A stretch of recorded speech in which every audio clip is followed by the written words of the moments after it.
गालिब ने कहा था, काबा किस मुंह से जाओगे गालिब, शर्म मगर मुझको नहीं आती। अगर मुख्यमंत्री को शर्म नहीं आती है तो हमें शर्म आती है। कि गालीबाज जो पदाधिकारी है उसको बर्खास्त किया जाए। सड़क पर मुकाबला होगा, आमना सामना, उसे तमीज सिखा दिया जाएगा। 2 दिन में आश्वासन दिया और दोनों दिन उनके आश्वासन को पदाधिकारी नहीं दिया। मुख्यमंत्री को अगर शर्म नहीं आती है तो वो डूब मरे, हम लोग डूब मरने के लिए तैयार नहीं है। यह है प्रश्न, इसका जवाब जो माकूल मिलना चाहिए वो नहीं मिला, इसीलिए हम लोग प्रतिकार कर रहे हैं। नमस्कार, आप देख रहे हैं देशवा न्यूज। मैं हूं प्राची सिंह आपके साथ। के पाठक अपने आए दिन सुर्खियों में रहते हैं। के पाठक हमेशा ही शिक्षा विभाग को सुधारने में लगे रहते हैं। वहीं सदन में जब स्कूल की टाइमिंग को लेकर विवाद हो रहा था, बातें हो रही थी, जिसको लेकर हंगामा हुआ था, और वहीं के पाठक को टाइमिंग के लिए कहा गया कि 10 से 4 होगा, तो वहीं के पाठक जब अपना शेड्यूल बना रहे थे, वहीं शिक्षकों के लिए अभद्र भाषा का प्रयोग किया गया, जिसको लेकर आज सदन में एक बार फिर से हंगामा हुआ।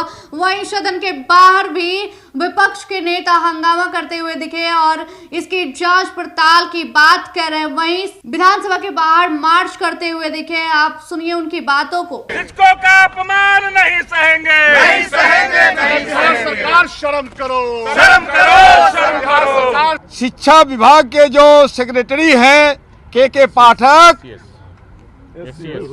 जो के पाठक शिक्षकों को प्रताड़ित, अपमानित और लांछित करने का काम ही कर रहे हैं। ऐसे उनकी लांछना से बहुत से हमारे शिक्षक अवसादग्रस्त हो गए और मुख्यमंत्री बार बार सदन के अंदर घोषणा करते हैं और उनकी घोषणा का जो अवहेलना हो रहा है, अवमानना हो रहा है, ये मुख्यमंत्री जी प्रतिष्ठा का विषय क्यों नहीं बना रहे हैं? अगर मुख्यमंत्री को शर्म नहीं आती है तो हमें शर्म आती है। हमारे लिए काबा जनता है।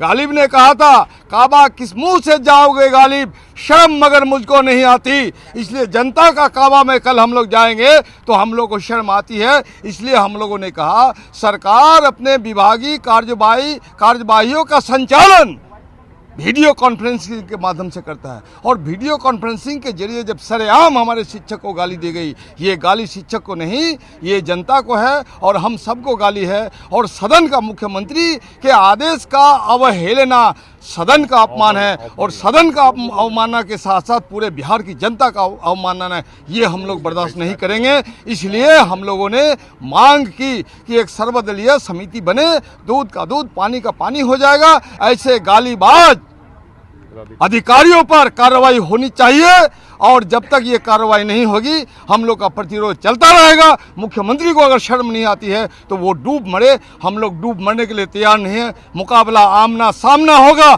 शिक्षक का काम है संस्कार देना, अदब सिखाना, तहजीब सिखाना, शिक्षा देना, तालीम देना। और आज एक बेअदब, बदजुबान, बदतहजीब सचिव के पक्ष में आप खड़े हैं।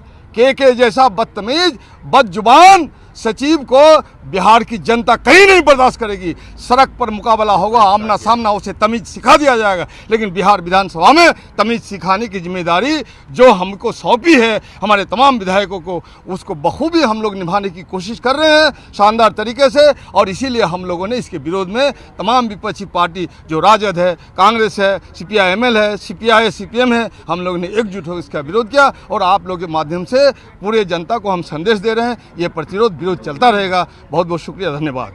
सदन की शुरुआत हुई है और जैसे ही हमारे विधायकों ने, विपक्ष के विधायकों ने ये सवाल उठाया कि माननीय मुख्यमंत्री ने सदन में कल घोषणा किया था, परसों भी घोषणा किया था, उसका इम्प्लीमेंटेशन नहीं हो पाया है।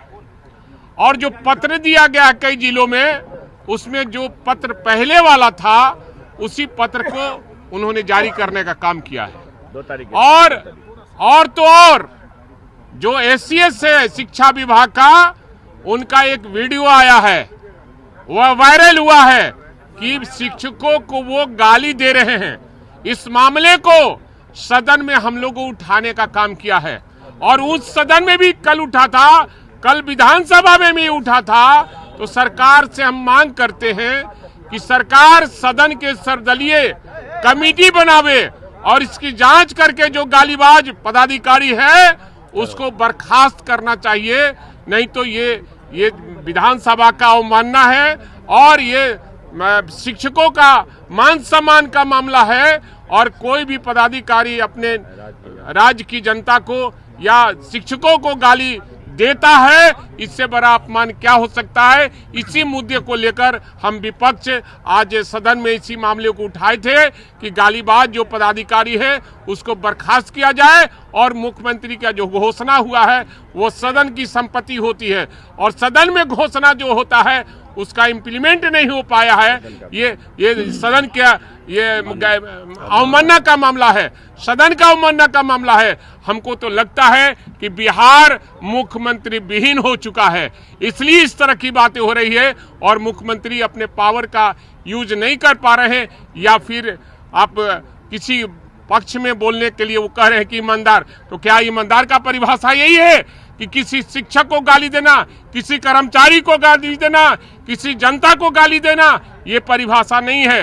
वो कितने ईमानदार हैं, जांच करा लिया जाएगा तो पता चलेगा वो कितने ईमानदार हैं और कितने क्या हैं। इसलिए हम लोगों ने बहिष्कार किया है सदन का, सभी विपक्ष के लोगों ने। सदन चलाने के लिए पक्ष और विपक्ष दोनों जरूरत है।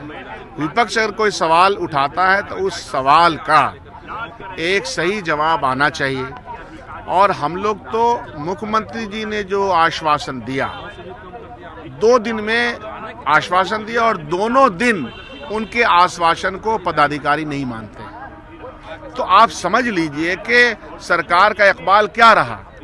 आप जिस सरकार में हैं, जो सरकार हमारी है बिहार में, अगर उसका इकबाल ही बुलंद नहीं रहा, पस्त कर दिया गया, ध्वस्त कर दिया जाए, उनकी बातों को, ऑर्डर को, विधानसभा में मुख्यमंत्री के द्वारा दिया हुआ प्रश्न का जवाब ऑर्डर है, उस ऑर्डर की अगर मान्यता नहीं है तो आप समझ रहे हैं कि गवर्नेंस की क्या हालत है। इसका हम लोग को सही जवाब मिलना चाहिए, नहीं मिलना चाहिए, नंबर 1। नंबर 2, कोई भी पदाधिकारी हो, मैं ही क्यों नहीं रहूं, जनप्रतिनिधि हूं, तो हम लॉजिकल बात कर सकते हैं, आपकी बातों से डिसएग्री कर सकते हैं, लेकिन आपको हम गाली नहीं दे सकते हैं। यह है प्रश्न, इसका जवाब जो माकूल मिलना चाहिए वो नहीं मिला, इसीलिए हम लोग प्रतिकार कर रहे हैं। तो आपने सुना कि विपक्ष के नेता लोगों का कहना था कि जिस तरीके से शिक्षकों का अपमान किया जा रहा है, एसीएस के पाठक आखिर शिक्षा विभाग के अपर मुख्य सचिव है, वो इस तरीके के भाषा का प्रयोग करते हैं तो आम लोग क्या करेंगे? क्योंकि बच्चे को पढ़ा, शिक्षा की बात हो रही, शिक्षा को बेहतर बनाने की बात हो रही है, शिक्षक का अपमान किया जा रहा है एक तरफ, तो शिक्षक ये बात नहीं सहेंगे, जिसको लेकर विपक्ष के नेता प्रदर्शन कर रहे हैं, हंगामा कर रहे हैं, नारेबाजी कर रहे हैं, जिस तरीके से ये सब अभद्र भाषा का प्रयोग हुआ है। तो ऐसे ही तमाम खबरों के लिए देखते रहे देशवा न्यूज। धन्यवाद।